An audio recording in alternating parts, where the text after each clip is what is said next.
बिस्मिल्लाहिर्रहमानिर्रहीम। जमीयत उलमा इस्लाम जे ज़ेर एहतमाम शहीद इस्लाम कॉन्फ्रेंस अलामा डॉक्टर ख़ालिद महमूद सुमरो शहीद रहमतुल्लाह अलैह जे कयल ख़िदमतनि खे ख़राज तहसीन पेश करण जे लाइ अॼु जमीयत उलमा इस्लाम सूबे सिंध तरफ़ां अज़ीम शान फ़क़ीद उल मिसाल तारीख़ी इज्तिमा थी रहियो आहे लाड़काना जे अंदरि।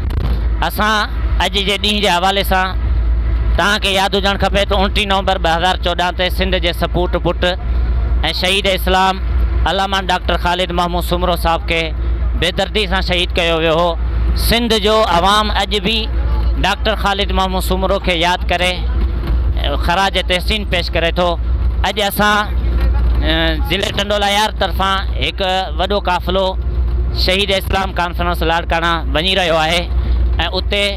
शहीद इस्लाम अलामा डॉक्टर ख़ालिद महमूद सुमरो जे कयल ख़िदमतनि खे ख़राज तहसीन पेश करण जे लाइ असां अॼु हुकूमत ते वाज़े करियूं था, वफ़ाक़ी ऐं सूबाई हुकूमत ते, त सिंध जे हिन बहादुर पुट जे विछोड़े खे 7 साल मुकमल थियण जे बावजूद भी शहीद इस्लाम अलामा डॉक्टर ख़ालिद महमूद सुमरो साहब जे कातिलनि खे गिरफ़्तार त कयो वियो, लेकिन उन्हनि खे सज़ा नाहे ॾिनी वई। अॼु सिंध जी आवाम जो गैरत, सिंध जी आवाम जो ही जेको जमे गफ़ीर,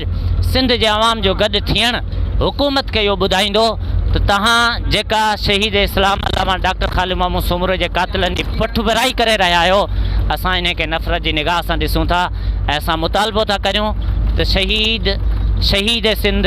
शहीद अलामा डॉक्टर ख़ालिद महमूद सुमरो जे कातिलनि खे फौरी तौर सज़ा ॾेई वञे ऐं शहीद इस्लाम जे खून सां इंसाफ़ कयो वञे। ॿी सूरत में इहो एहतजाज पाकिस्तान जे कुंड कुर्छ में फैलाईंदासीं ऐं इंशाअल्लाहुल अज़ीज़ उहो ॾींहुं परे कोन्हे जो असां पंहिंजे हिन बहादुर पुट जे कातिलनि खे